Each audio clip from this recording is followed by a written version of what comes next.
하나님의 말씀을 들리게 하라.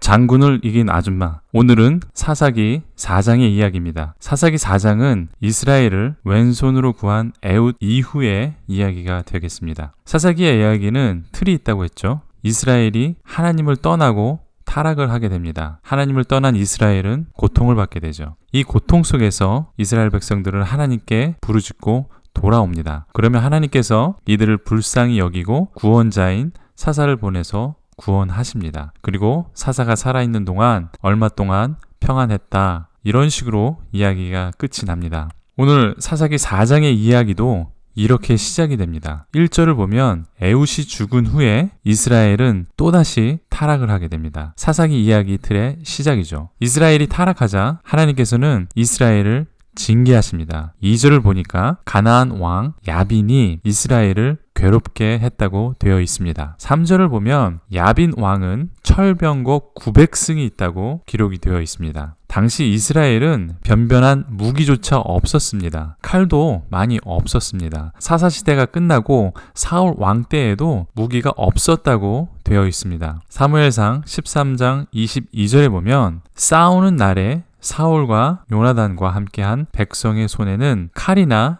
창이 없고 오직 사울과 그 아들 요나단에게만 있느니라, 이렇게 기록이 되어 있죠. 이스라엘 백성들은 무기조차 변변치 않았는데 가나안 왕 야빈은 철병거 900승이 있다고 기록이 되어 있습니다. 요즘으로 말하면 탱크가 900대가 있다, 이렇게 말하는 것이랑 같습니다. 총도 제대로 없는데 군대가 탱크와 맞서는 말도 안 되는 이런 병력 차이가 되는 것입니다. 때문에 이스라엘은 꼼짝 못하고 가나안 왕 야빈의 지배하에 있게 된 것이죠. 이때 사사는 드보라 선지자였습니다. 드보라는 4절에 여선지자로 그렇게 소개되어 있습니다. 또 랍비돈의 아내라고 되어 있죠. 당시 여자가 선지자가 된다는 것은 상상을 못하던 때였습니다. 그런데 하나님께서는 이스라엘의 사사로 드보라를 세우셨습니다. 여자인 드보라 선지자는 이스라엘의 재판장이었죠. 엄청난 권위가 있었던 것입니다. 5절을 보면 이스라엘 자손은 드보라에게 나와서 재판을 받았다, 이렇게 기록이 되어 있습니다. 이렇게 나라의 재판을 맡은 평화스러운 지도자였던 드보라가 전쟁을 선포합니다. 6절에 사사 드보라는 바락을 부릅니다. 바락에게 하나님께서 주신 말씀을 전하죠. 하나님께서는 바락에게 1만 명을 데리고 다볼산으로 가서 야빈의 군대 장관 시스라와 그 병거들에 대항하여 싸우라고 말씀하셨습니다. 그들을 바락의 손에 붙인다고 하나님께서는 약속을 하셨죠. 살아계신 하나님의 약속을 믿고 바락은 전쟁터로 나가면 됐습니다. 그렇지만 바락은 8절에 이렇게 말합니다. 바락이 그에게 이르되 당신이 나와 함께 가면 내가 가려니와 당신이 나와 함께 가지 아니하면 나는 가지 않겠노라. 이렇게 버티자 드보라는 그럼 같이 가겠다. 그렇지만 이번 싸움에서 바락 당신이 영광을 얻지 못하고 한 여인이 그 영광을 차지할 것이다, 이렇게 9절에 말하고 있습니다. 바락은 여기서 실수를 합니다. 전능하신 하나님을 의지했어야만 했는데 그는 사사 드보라를 의지를 하게 된 것이죠. 오늘날도 이런 일이 종종 있습니다. 우리는 철저하게 하나님의 말씀을 의지해야 합니다. 목사님의 설교가 하나님의 말씀이 아닙니다. 하나님의 말씀은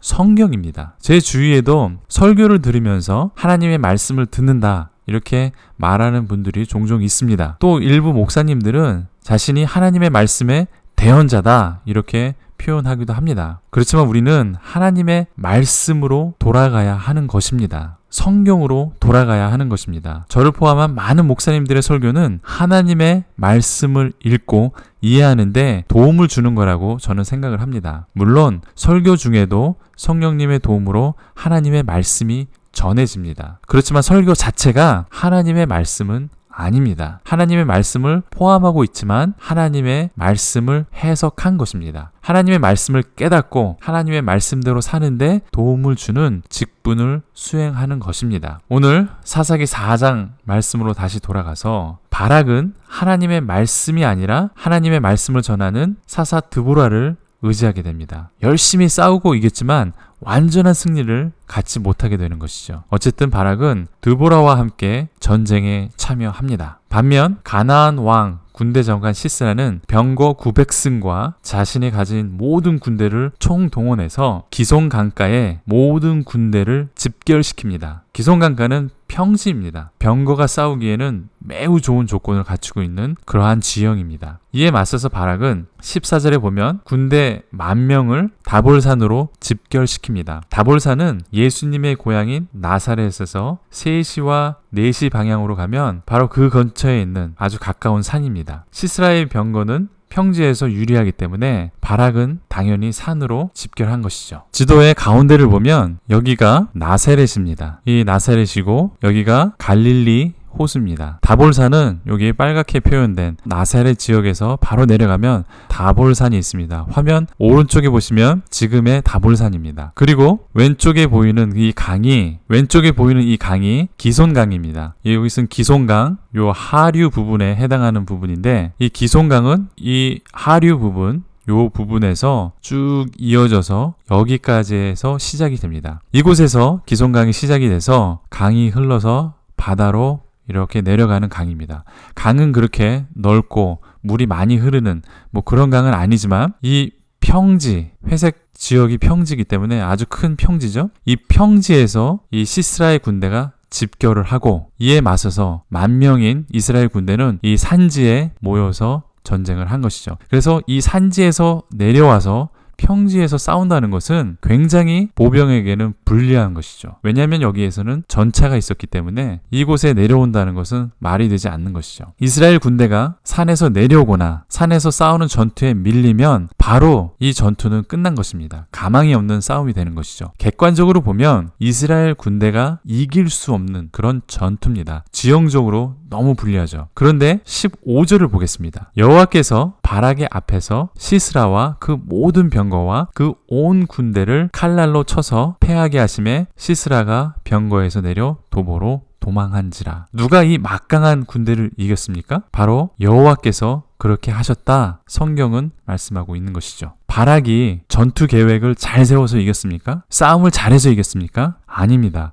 바락이 병거를 이길 수 있는 확률은 하나도 없습니다. 그렇지만 여호와 하나님께서 그렇게 하셨다라고 되어 있는 것이죠. 화면에 있는 지도를 보시면 파란색이 시스라 군대입니다. 이 시스라 군대는 이 기손 강가를 따라 평지에서 진을 치고 있었습니다. 이쪽 산지에서 이스라엘 백성들이 내려와서 이 평지에서 싸우게 된 것이죠. 시스라의 군대는 패하게 되어서 이 반대편으로 도망가는 이 도주 경로가 이렇게 파랗게 표시가 되어 있는 것이죠. 그래서 어떻게 해서 이 군대 장관 시스라는 병거에서 내려서 도망하는 수치를 당했을까요? 너무나 급하고 병거가 무용지물이 되어서 그는 도망을 갑니다. 어떻게 이런 결과가 생겼죠? 사사기 4장에서는 이것에 대해서 말하고 있지 않습니다. 저도 처음에는 잘 몰랐습니다. 그냥 이겼구나 했는데 성경 한 장을 더 넘기니까 거기에 해답이 나옵니다. 사사기 5장을 보겠습니다. 4절에 보면 땅이 진동했다 이렇게 되어 있습니다.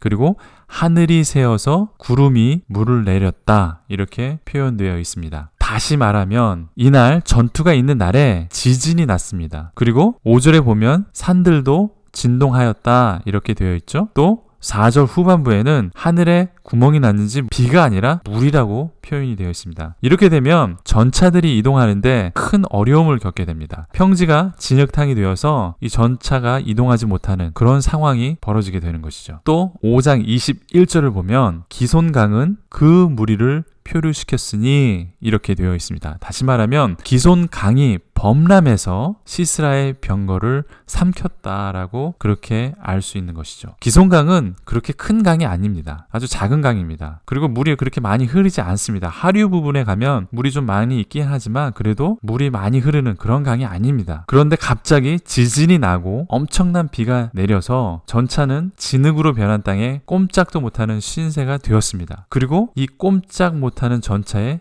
기손강이 범람해서 군대를 표류시켰다라고 성경은 표현하고 있는 것이죠. 정말 말도 안 되는 상황이 벌어진 것이죠. 갑자기 지진이 나고 엄청난 비가 내리고 기손강이 범람을 해서 범람할 수 없는 그 강이 범람을 해서 이 군대를 전멸시킵니다. 이렇게 전의를 상실한 가나안 군대는 전멸합니다. 시스라는 꼼짝 못하는 전차를 버리고 발로 도망을 갑니다. 시스라 장군은 17절에 보니까 겐 사람 하벨의 아내 야엘의 장막에 이르렀다라고 되어 있습니다. 성경에서 그냥 야엘의 장막에 이르렀다고 되어 있지 않습니다. 겐 사람 헤벨의 아내 야엘이라고 되어 있습니다. 남편 없이 여자는 그 이름마저 불려지지 않습니다. 누구누구의 아내 이렇게 불려지는 것이죠. 이스라엘의 지도자 드보라는 어떻습니까? 선지자 또는 사사 드보라 이렇게 되어 있지 않습니다. 4장 4절에 보면 랍비돈의 아내 여선지 드보라 이렇게 소개가 되어 있습니다. 한마디로 여성의 사회적 위치가 얼마나 낮은지 말해주는 단면적인 표현입니다. 다시 시스라 장군의 이야기를 하겠습니다. 시스라 장군은 전투에서 완전히 패하고 그 군대가 전멸합니다. 그리고 혼자만 겨우 도망해서 야엘의 장막으로 걸어서 도망갔습니다. 저는 항상 궁금한 게 많아서 얼마나 걸어서 갔는지 한번 찾아보았습니다. 저는 오래전부터 확인해보는 습관이 좀 있는데 신학교 시절에는 목사님들이 설교하면서 성경 구절 몇 장 몇 절 이렇게 말씀하시면 저는 그 구절이 맞는지 일일이 찾아보았던 기억이 납니다. 야엘의 장막은 게데스에 가까운 사하나님 상수리 나무 곁에 있었다고 되어 있습니다. 전투는 기손강에서 있었죠. 구글 지도에서 제가 기손강가와 게데스의 거리가 얼마나 되는지 조사를 해봤습니다. 약 89km를 가야 하는 그러한 상황이었습니다. 걸어서는 18시간 47분이 걸린다고 되어 있습니다. 그것이 가장 가까운 거리로 가는 이 파란색 그러한 거리입니다. 이 기손강가에서 이쪽으로 가게 되면 여기에 다볼산 옆으로 지나야 합니다. 이 다볼산은 이스라엘 군대가 주둔했던 그곳이죠. 때문에 시스라 장군은 이쪽 가까운 길로 그리고 편한 길로 가지 않았을 것입니다. 이렇게 뺑 돌아가는 서쪽으로 나사렛 서쪽으로 이렇게 돌아가는 길을 택했을 것입니다. 이 길로 가면 93km를 가야 합니다. 걸어서는 약 19시간 43분이 걸립니다. 지금의 길과 지형으로 계산한 것이기 때문에 정확하지는 않지만 적어도 이 거리라면 이틀에서 3일을 가야 하는 그러한 거리입니다. 이 먼 거리를 달려서 야엘의 집에 도착한 것입니다. 그리고 뒤에서는 바락이 쫓아옵니다. 그리고 먹을 것도 없이 마실 물도 없이 혼자서 시스라 장군은 자기 목숨만 건져서 그렇게 전쟁터를 빠져나온 것이죠. 이 전투만으로도 힘들었을 것입니다. 그렇지만 살아남기 위해서 이 90km의 거리를 걸었습니다. 그가 아무리 빨리 걸었어도 최소 이틀을 가야 할 것입니다. 아무것도 먹지 못하고 지친 몸을 이끌어 도착한 곳이 바로 야엘 아줌마가 있는 그 장막입니다. 평범한 가정주부였던 야엘은 쫓기는 시스라 장군을 안심시킵니다. 자신의 장막에 이렇게 잘 숨겨주는 것이죠. 조금 안심이 된 시스라 장군은 가정주부 야엘에게 물을 달라고 합니다. 그러자 야엘은 젖부대를 열었다고 성경은 기록합니다. 손님을 잘 대접하는 것이죠. 목이 마르고 배가 고픈 시스라 장군에게 우유를 주는 것이죠. 목이 마르고 배가 고픈 사람에게 이보다 더 좋은 곳이 없었을 것입니다. 정말 센스 있는 지혜로운 여자였죠. 피곤하고 지친 시스라 장군은 우유를 마시고 편안한 이불에 누워서 잠이 듭니다. 가정주부 야엘은 처음부터 시스라 장군을 극진히 대접할 의도는 없었을 것입니다. 이들에게는 서로 평화 조약이 있지만 야엘의 입장에서 보면 자신의 민족을 죽이며 괴롭히는 원수입니다. 이 원수를 잡을 기회가 온 것이죠. 그렇지만 여인의 몸으로 전쟁터에서 싸우는 최고의 장군을 이길 힘은 없었을 것입니다. 보통 남자들도 시스라 장군과 싸워서 이기기는 힘들었을 것입니다. 전쟁터에서 많은 전투 경험을 가지고 있는 이 시스라 장군을 가정주부 야엘은 도저히 제압할 수 없었을 것입니다. 칼도 제대로 다루지 못했을 것입니다. 그저 평범한 가정주부였기 때문이죠. 그렇지만 야엘은 가진 기술 하나가 있었습니다. 그는 평범한 기술로 전쟁 영웅 시스라를 죽입니다. 텐트 치는 말뚝과 망치를 가지고 잠든 시스라 장군을 죽이는 것이죠. 때마침 시스라 장군을 쫓던 바락이 이 시스라 장군의 죽은 모습을 보게 됩니다. 이를 계기로 이스라엘을 괴롭히던 가나안 왕 야빈까지 완전하게 진멸되었다고 성경은 말하고 있죠. 성경에서 시스라 장군을 이긴 사람은 평범한 가정주부였던 야엘이라고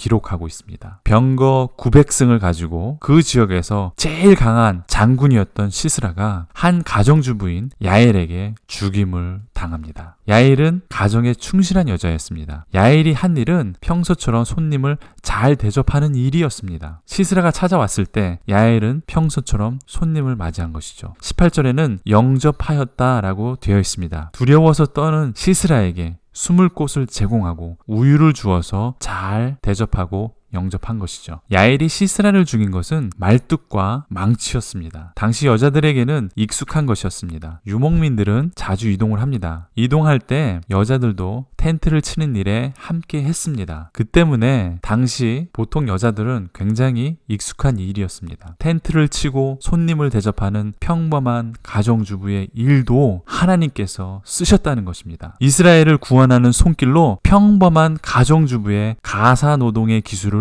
사용하였다고 성경은 말하고 있습니다. 평범한 가정주부도 하나님께서는 이스라엘의 구원자로 사용하십니다. 특별한 기술을 요구하지 않으셨습니다. 특별한 능력도 요구하지 않으셨습니다. 특별한 헌신도 요구하지 않으셨습니다. 가정주부 야엘이 할 수 있는 그 이상의 일도 요구하지 않으셨습니다. 우리도 마찬가지입니다. 주님, 내가 여기 있습니다. 하나님의 나라를 위하여 나를 사용해 주십시오. 하나님께 나가면 되는 것입니다. 우리가 할 수 있는 일을 열심히 하면 되는 것입니다. 하나님께서 허락하신 우리의 삶의 자리에서 우리는 열심히 또 성실하게 일하면 되는 것입니다. 하나님께서는 우리에게 허락하신 재능 그 이상을 요구하지 않으십니다. 한 달란트를 받은 사람에게 한 달란트를 요구하시고 5달란트를 받은 사람에게 5달란트를 요구하시는 것입니다. 평범한 가정주부이십니까? 아무런 기술도 없으십니까? 스스로 낮추고 낙담하지 마십시오. 예수 그리스도 안에서 우리는 강한 용사입니다. 가정주부도 들어쓰시는 하나님이십니다. 집안일 하는 그 기술로 전차 900대를 지휘하는 장군을 이기신 분이 바로 하나님입니다. 하나님께서 함께 하시면 이 모든 일이 가능한 것입니다. 우리는 있는 모습 그대로 하나님께 드리면 됩니다. 연약하십니까? 나이가 많으십니까? 돈이 없습니까? 하나님께 필요한 것은 힘도 능력도 돈도 아닙니다. 우리의 삶의 자리에서 하나님을 사랑하고 하나님께서 주신 것에 감사하면서 최선을 다하는 것입니다. 가정주부 야엘은 최선을 다해서 자신이 할 수 있는 것을 하나님께 드렸습니다. 손님을 대접하고 텐트를 치는 그 기술이지만 누구나 가지고 있는 어떤 가정주부라도 할 수 있는 그러한 일이고 그러한 기술이지만 그것을 하나님께 드렸더니 이스라엘을 구원하는 능력으로 쓰신 것입니다. 하나님께서 원하시면 누구든지 강한 용사로 쓸 수 있는 것입니다. 모세는 80세에 부르심을 받았습니다. 왼손잡이 에훗은 장애우였습니다. 우리아는 외국 남자지만 예수님의 족보에 들어갔습니다. 하나님께서는 우리의 능력이 필요한 것이 아닙니다. 하나님을 사랑하는 마음과 헌신이 필요한 것입니다. 우리의 삶의 자리에서 온 마음과 정성을 다해 하나님을 사랑하고 내 최선으로 하나님을 섬기면 되는 것입니다. 이렇게 살다가 예수님을 만났을 때 우리는 예수님으로부터 잘했다, 충성된 종아 이런 말을 들을 수 있도록 간절히 축원드립니다. 아멘. 도움이 되셨습니까? 도움이 되셨으면 왼쪽에 W를 눌러서 구독해 주십시오. 또 밑에 엄지손가락 모양의 좋아요를 눌러주십시오. 그러면 저에게 큰 격려가 되고 힘이 됩니다. 여러분들의 응원을 부탁드립니다. 저에게 가장 큰 도움은 여러분들이 지인들에게 이 링크를 보내주고 같이 함께 나누는 것입니다. 혹시 질문이나 코멘트가 있으시면 댓글을 남겨주십시오. 그러면 제가 성실하게 답변해 드리겠습니다. 감사합니다.